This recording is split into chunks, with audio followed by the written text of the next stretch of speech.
Andai, sebuah cerita pendek karya Haposan Hutapea dibacakan oleh penulisnya sendiri. Sahabat akan selamanya menjadi sahabat. Tidak boleh ada unsur percintaan di dalamnya. Kalimat itu seakan menjadi tekanan berat bagi beberapa orang di dunia ini yang pernah mencintai sahabatnya sendiri.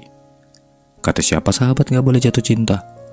Kita sudah hidup bersama ini, kita sudah berteman bertahun-tahun, bahkan apabila diibaratkan seorang manusia, pertemanan kita sudah bisa bikin KTP, sudah punya hak pilih untuk nyoblos, bahkan mungkin sudah bisa menikah.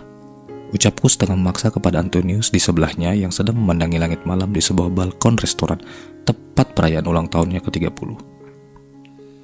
Memiliki rasa tersendiri kepada sahabat sendiri adalah sebuah momok mengerikan bagi beberapa orang. Mungkin tidak apabila ia juga memiliki rasa yang sama. Bisa bayangin gak sih? Awalnya kita saling ketawa-ketawa tanpa baper, sering mencurahkan isi hati, keluh kesah, dan menjadi tempat sampah mendengarkan ocehan-ocehan kita sampai kadang lupa waktu. Dan kini ia bukan lagi tempat sampah.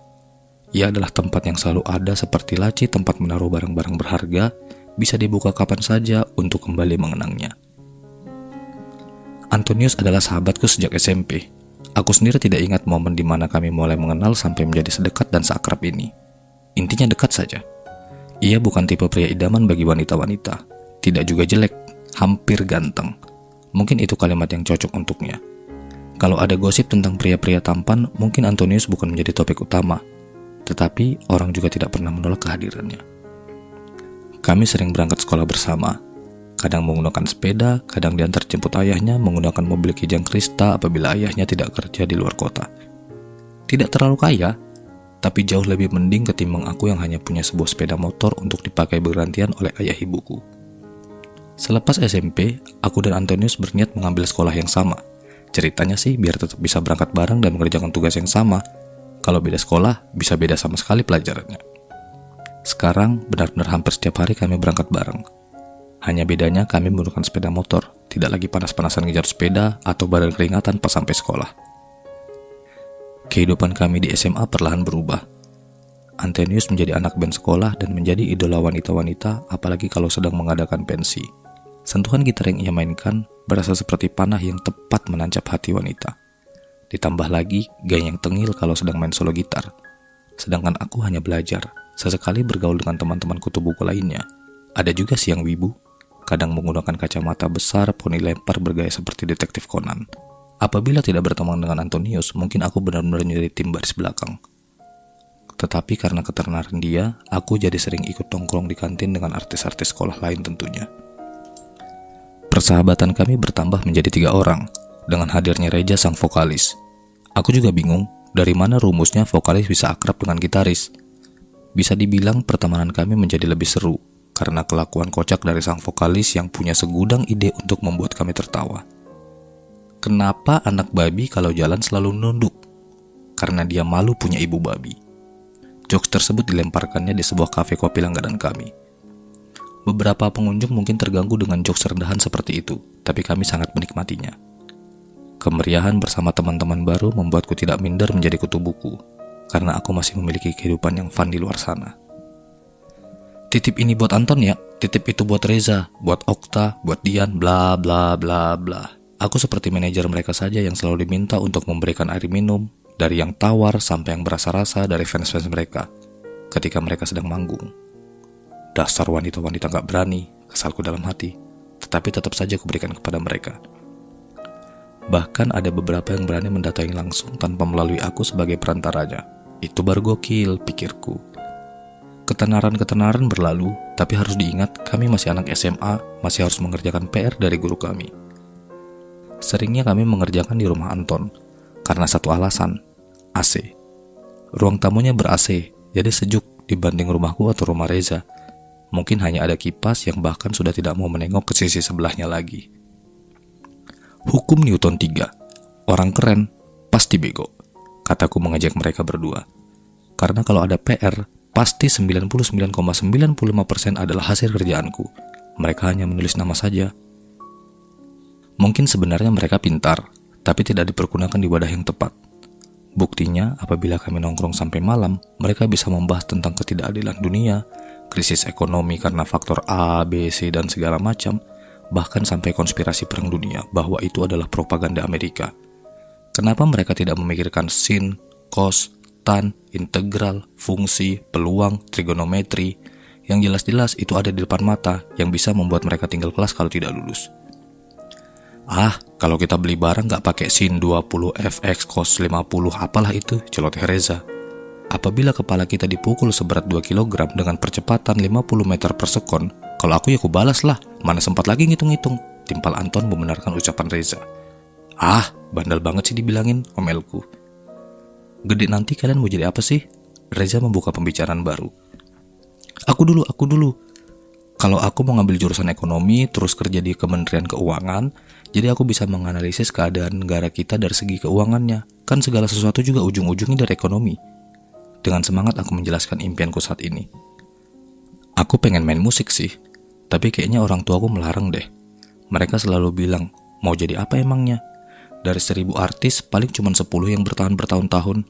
Cerita Anton kali ini sedikit membuat kami menundukkan kepala. Seakan sadar, impiannya yang mungkin terdengar simpel sudah dipatahkan sejak dini oleh orang tuanya. Ya coba lebih realistis aja, jadi pemusik, terus buka sekolah musik, malah kamu bisa gaji orang dari sekolah musikmu.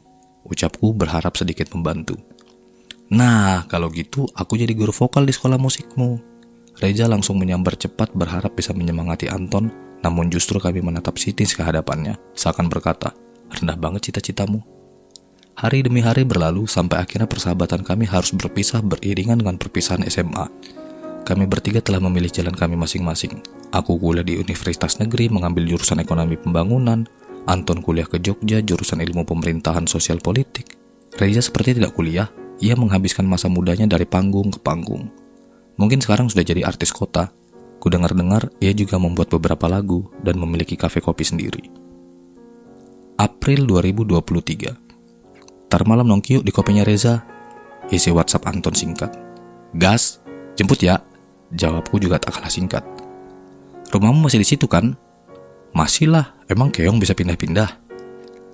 Sesampainya di kafe kopi Reza, kami sempat sedikit canggung. Apalagi Reza kini sudah menimang anak. Dengan style rambut keriting gondrong, rokok lintingan yang membuat ia sibuk sendiri, tidak seperti orang lain tinggal keluarkan dari bungkus, bakar, selesai.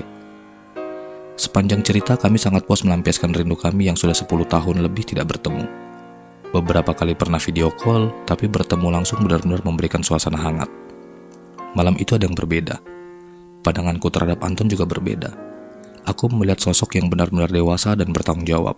Sebagai seorang swasta batubara terlihat lebih selengean dengan baju kaos polos, celana jeans ada bagian sobek di lututnya, tetapi selalu diganggu dengan telepon yang membicarakan bisnisnya.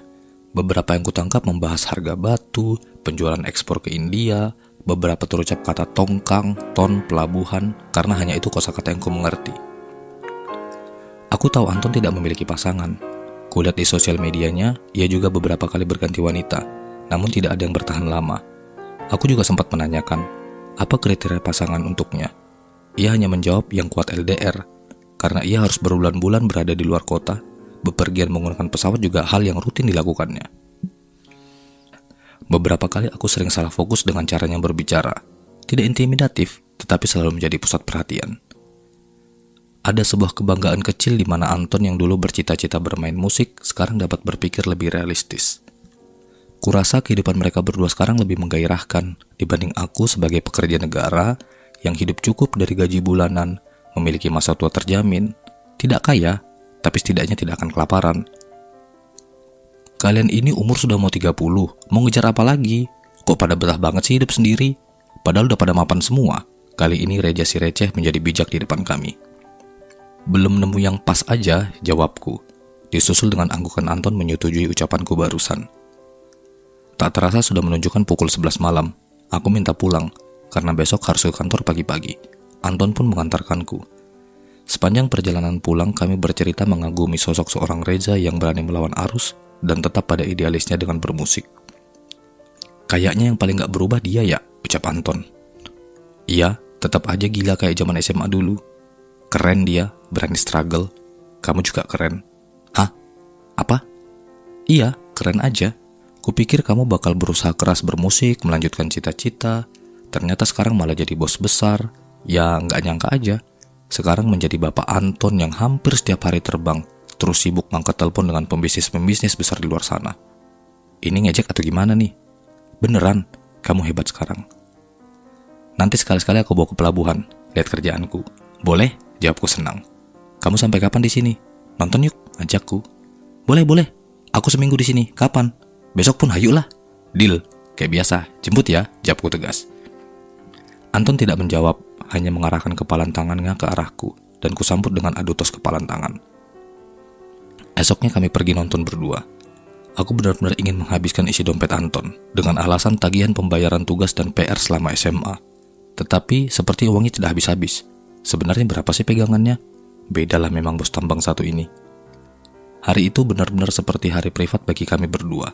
Tanpa adanya canggung, bahkan sampai pukul-pukulan di tengah orang ramai, kami tidak memperdulikannya. Aku tahu Anton paling takut hantu. Jadi aku pesan film Khanzab. Karena cuma itu yang menurutku seram. Sebelum tiba waktunya memasuki gedung teater, Anton selalu ngomel-ngomel. Kenapa sih harus film hantu? Aku hanya tertawa. Ia sempat hendak kabur, tetapi aku menariknya memaksanya untuk menonton. Mungkin ini adalah hari di mana aku bisa bersenang-senang, tetapi ternyata aku hanyalah menggali jebakanku sendiri. Beberapa kali adegan jumpscare ketika semua orang teriak terkejut, aku justru merasakan hal lain. Terasa aliran darahku seperti ada sebuah struman ketika tangan Anton refleks menyentuh tanganku. Adrenalinku justru terpacu ketika ia memegangi tanganku untuk menutupi matanya. Hatiku tak karuan saat itu. Di tengah-tengah keributan suara horor, pikiranku justru malah melayang tidak terarah. Apakah ini namanya cinta? Aku memang mengagumi sosok Anton sejak SMP dulu.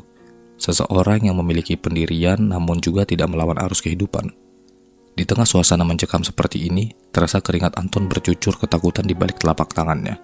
Namun aku justru merasa sejuk. Hatiku bergejolak menolak. Aku sudah menjalani persahabatan ini lebih dari 17 tahun. Aku tidak boleh jatuh cinta kepada sahabatku sendiri. Namun genggaman tangannya terasa sangat erat. Sampai aku tidak sadar memalingkan wajahku ke arahnya. Dan ketika itu terdengar suara dentuman kencang yang mengejutkan seisi ruangan. Sontak ia pun menghadap ke arahku. Aku terkejut setengah mati. Hanya tinggal beberapa mili lagi bibir kami bertemu. Nafasmu bau, setan! Kalimat itu refleks keluar dari mulutku. Maaf. Makanya aku bilang jangan nonton horor. Aku hanya tertawa. Tetapi menyimpan banyak makna di dalamnya, yang mana hanya aku yang mengerti arti tawa dan perasaan saat ini. Selesai menonton, Anton tetap nyerocos ngomel kepadaku.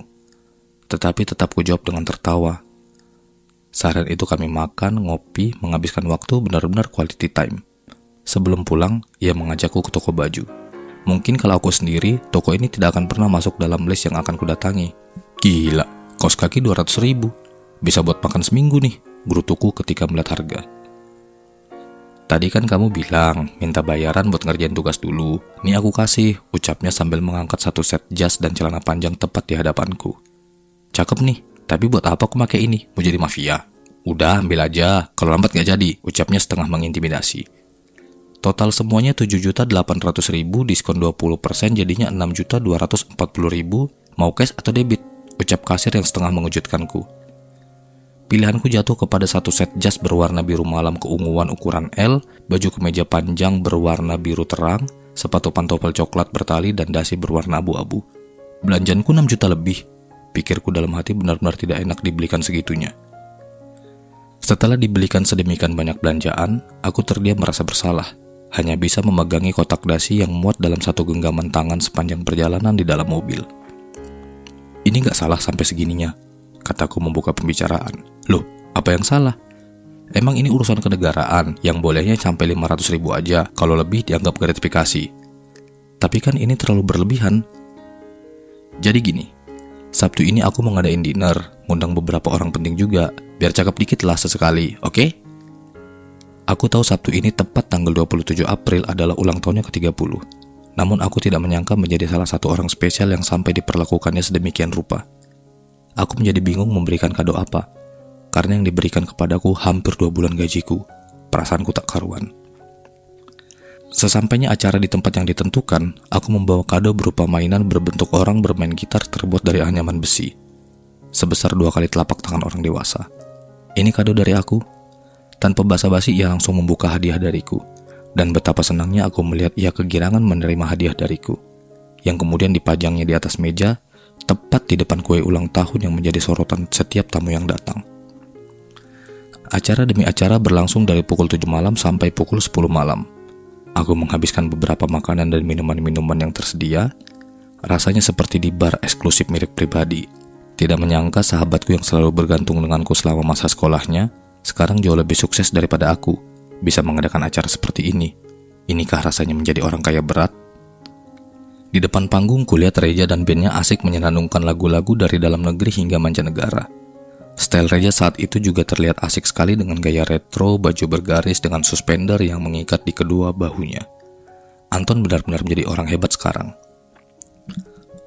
Malam semakin larut, perlahan tamu undangan pulang, hanya menyisakan beberapa.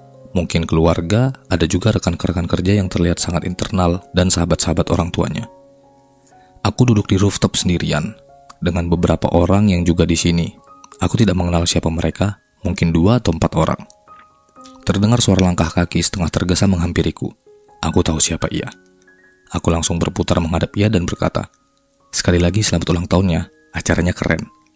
"Dari tadi aku nyariin kamu," jawab Anton. "Banyak yang gak aku kenal, jadi nunggu di sini aja sendiri sampai sepi." "Nih," kata Anton menyerahkan kotak kecil berisi kalung, terlihat seperti emas putih. Baru saja aku ingin berbicara, terputus karena ada telepon masuk di HP Anton. "Sebentar, mau ke WC dulu, 10 menit. Kalimat itu yang keluar dari mulut Anton menjawab panggilan tersebut. Mungkin Anton sedang ditunggu-tunggu. "Aku mau ngomong sesuatu sama kamu," ucap Anton membuat suasana mendadak malam berubah hening. "Aku tahu kamu mau ngomong apa, tapi aku harus dengar dari mulut kamu sendiri." Anton perlahan mengangguk, seperti sudah sama-sama tahu. "Aku tahu kamu menyimpan sesuatu, tapi kamu adalah kawan dekatku yang terlama dan terbaik." Aku hanya mengangguk. "Aku tahu kamu berbeda," Anton melanjutkan kalimatnya. "Sejak kapan?" jawabku. "Mulai dari SMA. Mulai dari caramu mengelola uang, kamu yang gak pernah mau ikut kalau ngisengin cewek-cewek di sekolah, kekagumanmu yang berlebihan sama Brad Pitt. Aku kenal sahabatku ini udah belasan tahun. Bahkan aku tahu kamu ada rasa sama aku kan. Lucu ya dunia ini. Di luar sana banyak orang doa untuk nyari makan, tetapi aku di sini doa orang-orang yang malah membencinya, mengharamkan ini semua. Bahkan dalam keadaanku yang seperti ini, aku malah suka sama sahabatku sendiri." Angin malam itu benar-benar berhembus kencang, seakan tahu bahwa pembicaraan kami berdua terlalu berat, sehingga tidak boleh ada yang mendengar. Mungkin bagi orang normal, mereka cuma bilang, "Kata siapa sahabat gak boleh jatuh cinta?" Boleh gak aku bilang gitu juga? "Silahkan," Anton menjawab. "Kata siapa sahabat gak boleh jatuh cinta? Kita sudah hidup selama ini, kita sudah berteman bertahun-tahun, bahkan apabila diibaratkan seorang manusia, pertemanan kita sudah bisa bikin KTP, sudah punya hak pilih untuk nyoblos, bahkan mungkin sudah menikah." Anton hanya terdiam mendengar kalimatku. Andai aku seorang wanita, mungkin gak ini akan terjadi. Akan beda ceritanya, tapi aku tidak berani menjawab apapun, jawabnya. "Can I say I love you?" "Yes, I love you as a best friend," jawabnya sambil memelukku erat sebagai tanda persahabatan dua pria dewasa. "Sekarang Luna di mana?" ucapku memecah keheningan. "Tahu dari mana?" "Kamu mau aku yang nganterin kalung ini buat ngelamar Luna kan? Reja udah ngasih tahu aku, kan mereka IO-nya." "Bantu ya," ucap Anton dengan senyuman ringan. "I always beside you, bro." Kembali kami masuki ruangan bagaikan dua pendekar utama dalam sebuah film, hingga prosesi lamaran benar-benar berjalan dengan lancar. Sampai 6 bulan berikutnya, aku juga diminta untuk mengantarkan cincin pernikahan mereka. Menjadi akhir cerita yang bahagia bagi mereka berdua, dan bahagiaku adalah sudah mengungkapkan apa yang ingin kuucapkan selama ini. Selamat berbahagia Anton dan Luna, awas sudah nikah lupa kawan. Pokoknya, kalau Anton macam-macam, kamu datangin aku aja biar aku yang marahin Anton habis-habisan. Darto 2023. Sepucuk surat kecil tersebut kuletakkan di dalam kado pernikahan Anton dan Luna.